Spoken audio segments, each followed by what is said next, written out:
Balak mo bang bumili ng bagong pitaka or ang pitaka mo ba ay luma?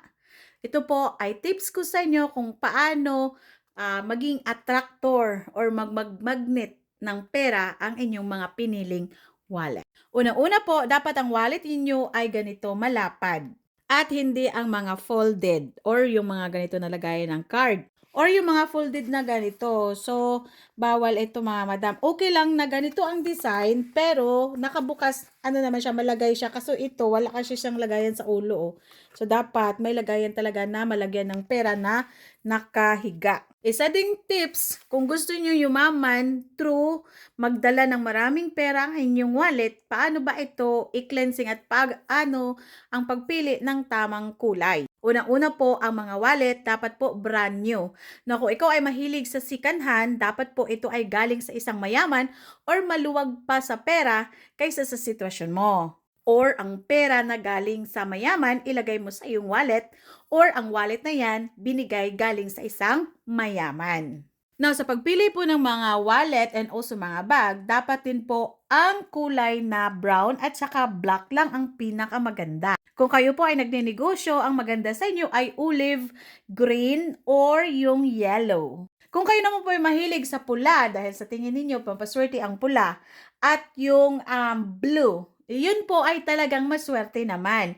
Kaso nga lang, bawal niyong dalhin ang bag na yun kung kayo po ay balak na mag-mall. Kasi ito po ang tatagas ng pera. Okay lang mag-bag kayo ng pula at saka blue kung kayo ay may katransaksyon in terms of business. Kasi papasok talaga kung kayo ay mag-bag na pula. Papasok ang pera, ganun po, ma-deal ninyo. Pero kung kayo po ay ordinary person, mas maganda kung mga bag ninyo at wallet ay mga itim. At dapat po siya, nakahang siya above your waistline.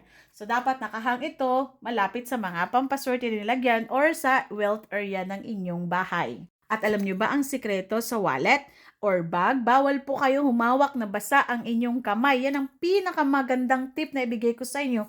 Kasi itong mga wallet at bag ko ay may tatlong pamamaraan para mag-grant ito ng maraming pera. Number 1 po, ang kulay. Piliin nyo ang tamang kulay. Sa akin kasi mahilig lang ako sa black and brown kung in terms of wallet at malapad. And pangalawa po, hindi ako humahawak ng mga pitaka at bag kung basa ang aking kamay. Pangatlo, yung dalhin nyo ang inyong wallet at bag sa washroom, CR, or yung ilagay sa sahig at kama. Napaka naka-no-no talaga yan. Tapos po, kung kayo magbago bili ng bag, dapat po ito ay cleanse. Okay? I-cleanse nyo siya ng incense. Tapos, lagyan ng mga lucky charms like pangamay, abundant stone, tumutubong pera, jade, Buddha jade. The best talaga ang Buddha jade. Crocodile teeth kasi tutubo ang pera, money powder, yan po.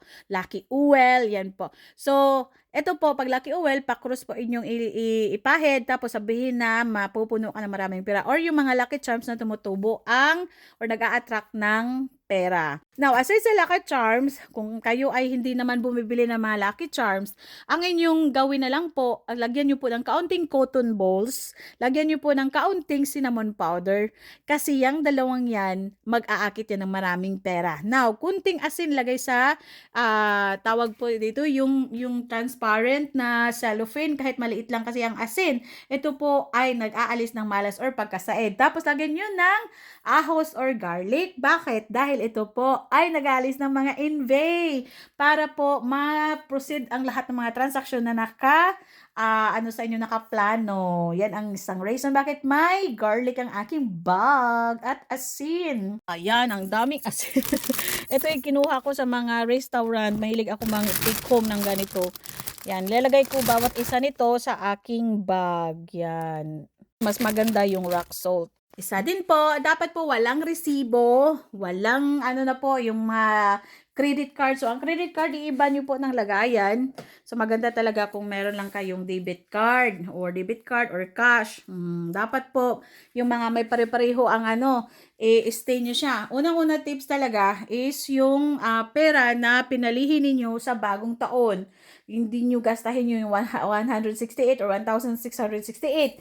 Yun po, dapat po talaga may coins talaga. Either coins, 3, 5 hanggang 9 peraso ang inyong mga bag at saka ang inyong mga pitaka. Kasi yan ay simbolo. Ang coins po ay magnet po yan ng pera sa tao. At pinaka-importante, lagyan mo ng malagkit at regular na rice kung kayo ay nagninegosyo. 7 peraso po ilagay nyo sa pulang tela, iloklok nyo doon. Kasi yan sa sikreto ko.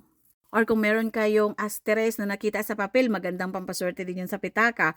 Or yung 3 ang mga numero, susunod, 999, 888, 555, yan pa itago nyo what yung gastahin.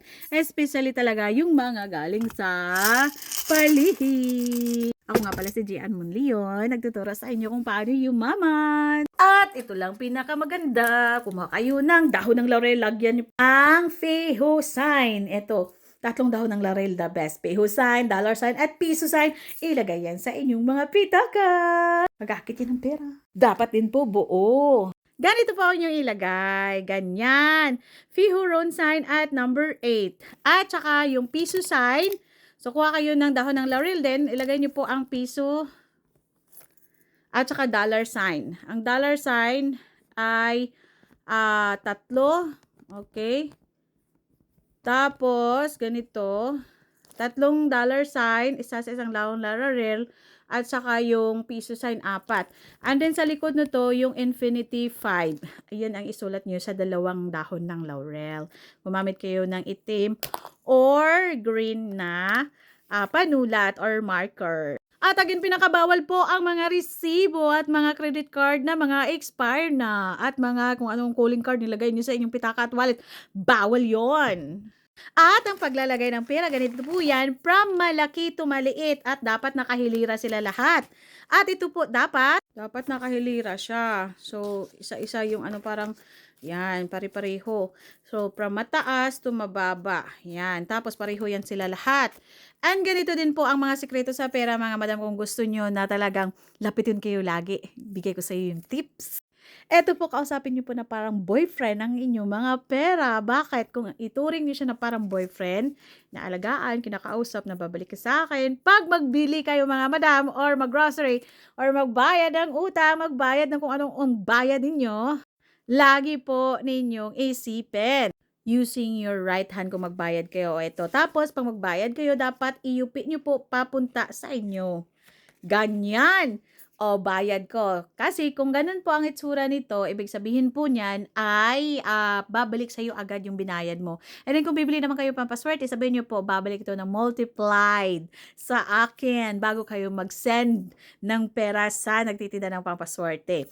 Na kung kayo naman po ay mag-receive ng biyaya using your left hand. Ganon. Tapos, hawakan niyo po ng ganito. Ganito po ang pag-receive sa mga Chinese. No, tingnan niyo po, ano kayo ng luto sa Chinese, diba? Mag-receive sila ng pera galing sa nagtataya, ginagano nila ang kanilang kamay, receive. Thank you. Ganon. Tapos mga madam po, ito po ay isulat, ay ilagay ninyo sa inyong mga wallet. Dapat po ito po ay ano po siya mga madam, ganito ang kanyang hitsura. So the wallet, lagayan, tapos ganito ang kanyang hitsura, para siyang papasok, ganyan po. Nakaharap lahat, from big to lowest. Ganyan po ang inyong pag-treat or inyong pagrespeto sa pera. At alam nyo ba, bawal na bawal po mag-count ng pera sa gabi at magbayad ng utang. Dapat po ay umaga at bawal kang mag-count ng pera po sa hapagkainan at lagyan ng pera ang inyong hapagkainan at ang kusina. Kasi naku, tagus lahat ng pera, lalabas yung lahat. Again po mga madam, magpaypay ng pera every morning. Laging sabihin na mag-multiply lahat ng inyong income. Tandaan nyo po na sa ating mga palad pa rin ang ating kapalaran tungkol sa pera. But the money, if you treats them well, nako, ang ganda ng balik nito sa'yo. Lagi mong isipin na abunda ang kalangitan. Una-una, may God ka that provide everything. Number 2, may universe nakikinig sa mga whisper mo, mga manifestation mo. Number 3, may lucky charms ka. So, ang ginagamit kong lucky charms mga madam is, number 1, pangamay, ay nagdadala to ng pera. Naku, mura lang to mga madam ko. Super mura, 380 pesos to 500 lang. Ay, ang ganda nito, panggayuma din ito madam. Tapos, meron din akong nilalagay nakalagay na mga pampaswerte sa inyong yung mga pangdikit, ganyan. So, abundance stone, mga mutya na tubig, mga charms, abundance stones, swerte, yan po ang mga nilalagay ko. At lalong-lalo na po yung crocodile teeth, money powder at mga jade na Buddha. Especially talaga napaka-effective. Again po, ako po si Jan Monleon. Dapat po kayo po makipag-transact sa akin through email lang po or video call. Maraming salamat!